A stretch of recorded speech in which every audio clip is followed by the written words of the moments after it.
Hi everyone, thanks for joining me at another Ready to Ride Pilates for Horse Riders session. We are going to be working on your balance today, which I hope you will agree is pretty essential if you're going to be riding, particularly if you are jumping. If you are here by mistake looking for a normal Pilates class, please don't go away because all these exercises will be really useful for you too. We're going to start off, there's a bit of walking on the spot, loosen off through your legs, get the circulation going. We're going to be working your legs quite hard. It's also a good way of just giving yourself time to think about all the key components of your body you need to work on. So shoulders back and down, open through the front. Focus on your ropes running from ribs to pelvis. Headlights forward and pelvic floor onto floor 3, but making sure that you can keep breathing. If you can't breathe as you hold your pelvic floor, it means you are fixing with your diaphragm. Let's take it into some marching. Still keeping those same components, so shoulders back and down, ropes active, headlights forwards, pelvic floor onto floor 3, keeping breathing. Okay, then we're going to go onto one leg, and I would like you to see if you can hold that position, keeping those key components, shoulders, ropes, headlights, pelvic floor, and then close your eyes. If you want to aim for about 10 seconds as your starting point, if you can do more than that, brilliant. And then we're going to go to the other leg.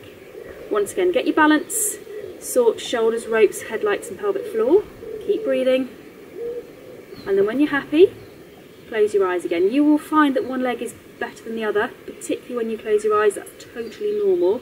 More likely to be the case if you've had a recent injury, or even not so recent injury if it was quite a severe one. Okay, lovely. Now we'll walk on the spot, and we're going to start to up the ante a little bit now. For this next exercise, I'm going to put my arms across my chest. I just find it easier to do. We're going to go into a lunge position, then add in a dip, and turn shoulders from side to side. As you turn your shoulders from side to side, keep your headlights to the front.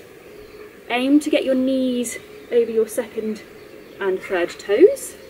And of course, as always, keep those pelvic floor onto floor 3 and keep breathing. If you find you struggle with your breathing and forget, particularly if you're concentrating really hard, sometimes talking to yourself, maybe talking through the movement, or even singing to yourself, can be a really good way of prompting yourself to keep breathing. A couple more. I love this exercise. It's so dynamic through your upper body, yet working your balance through your lower body, which I think, let's face it, for horse riders is a really useful thing to be able to do. Okay, we're now going to move on to an exercise called the foot series, which is quite hard. We're going to do start with the easiest version, progress on to a harder version, but there are other versions we can do on other days. So you're going to go up onto your toes, bend your knees, drop your heels and straighten. Onto your toes, bend your knees, drop your heels, straighten. You can make this as deep as you want to go or as shallow as you want to go. It's entirely up to you, provided you keep all those key components through the top half of your body active the whole time. Shoulders, ropes, headlights, pelvic floor. We're going to reverse it. You're going to bend your knees, lift your heels, straighten and down.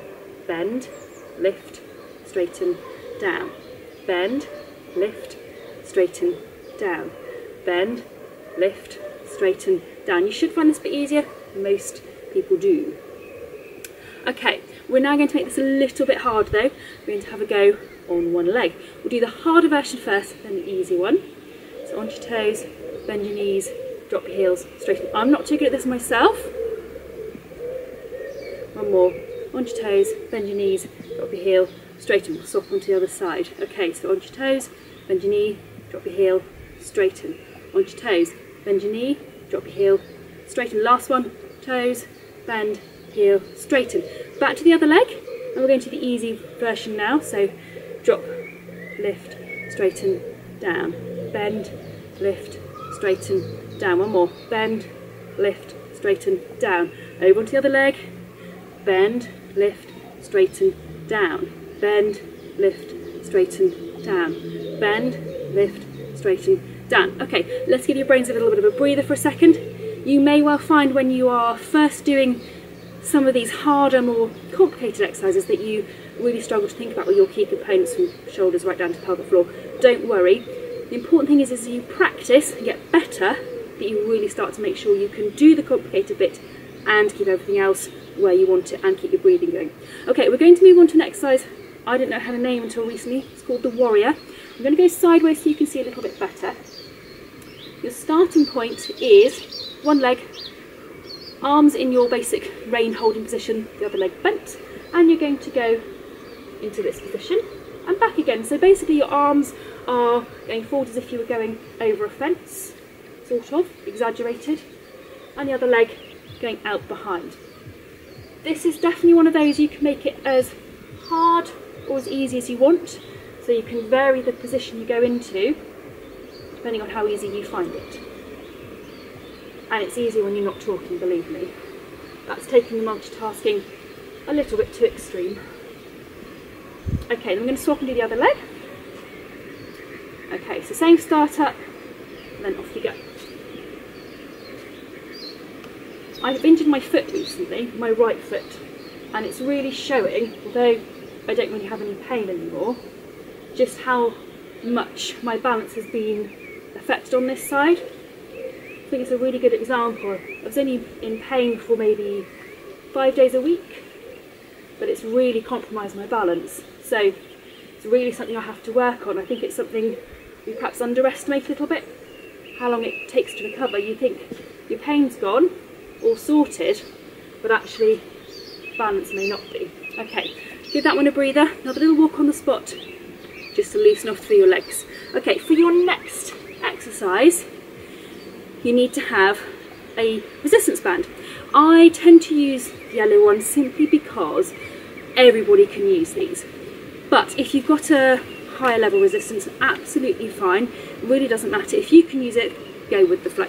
So what we're going to do next of all is to stand on one leg and again start off with your arms into your rein holding position, and then you're going to go forwards into a little bit of a squat, arms out, and then take each arm in turn out to the side. So this is kind of mimicking what would happen if you were coming into a cross-country fence, feel your horse is backing off, and you need to take your hand off to use your whip. And you want to be able to do that whilst keeping your body pretty much in its normal alignment. If you fall out to one side, then your weight is going to go out to one side, and actually you're probably far more likely to find your horse then runs out. So again, this is the sort of exercise that you can vary your position. So I'm going reasonably deep and reasonably far forward, excuse me, but you can vary that position depending on how strong you feel and how good your balance is. So don't feel you have to do the same range that I'm doing. And you'll notice my shoulders stay to the front, my headlights to the front, trying on my not so good leg to keep my pelvic floor going. One more with each arm. Okay, right, back up, another little walk on the spot. Make sure your quads aren't too tired having done that one. That's quite a quads heavy exercise. Okay, we'll finish off with a couple of slightly easier ones.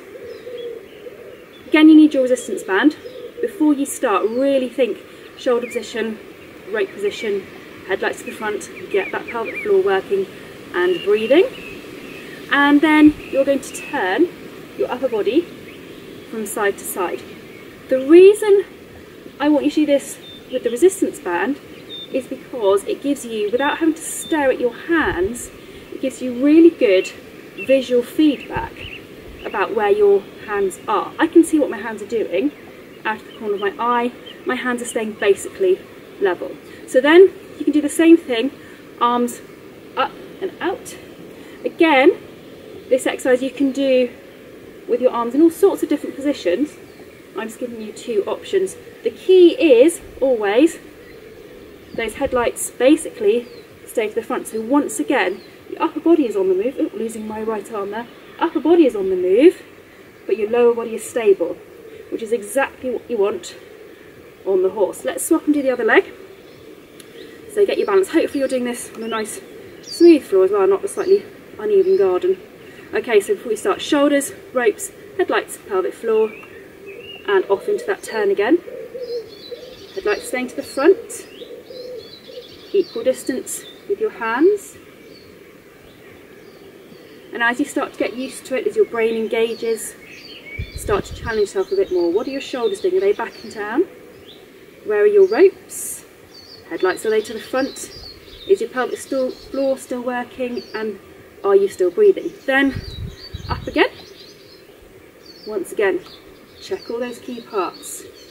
Headlights, are they staying to the front? Your shoulders back and down, ropes active, pelvic floor. See, this right foot's definitely not as good yet.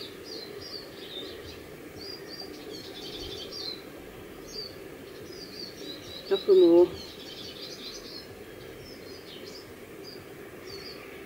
Okay, lovely job. Right, get rid of your band, and for your last exercise, you just need to have a ball, or anything to be honest, that you can throw. Doesn't matter at all. So, again, you're going to stand on one leg, and all you're going to do is throw and catch whatever it is you're using, which sounds really straightforward, but make sure that you throw whatever it is high enough that you actually have to look up. If you just throw it up and down in front of you, that's really easy, but you need to throw it high enough that you have to really look right up. Okay, swap and have a go on the other leg. So it's got to go right up. That displaces your head position, displaces your balance a little bit more. If there are two of you doing this together, you can always do this throwing your ball to each other. I do this in my classes quite a lot. Do it on foam rollers too. If you've got a foam roller, it's a really good exercise, particularly if there's more than one of you. Stand on a foam roller and try and catch a ball. Good job. Right, okay, so we're going to finish there. These exercises you can do all in one go, but I hope with these actually you can pick and choose some of these exercises to do at random times, like when you're brushing your teeth, waiting for the kettle to boil, anything like that. You could even do them actually just before you hop on the horse, just to really wake your balance mechanisms up. So give them a go. I'd love to know how you get on, and I will be thinking of more challenges for you over the weeks to come. So take care. If you haven't subscribed already, please do, and I will see you very soon.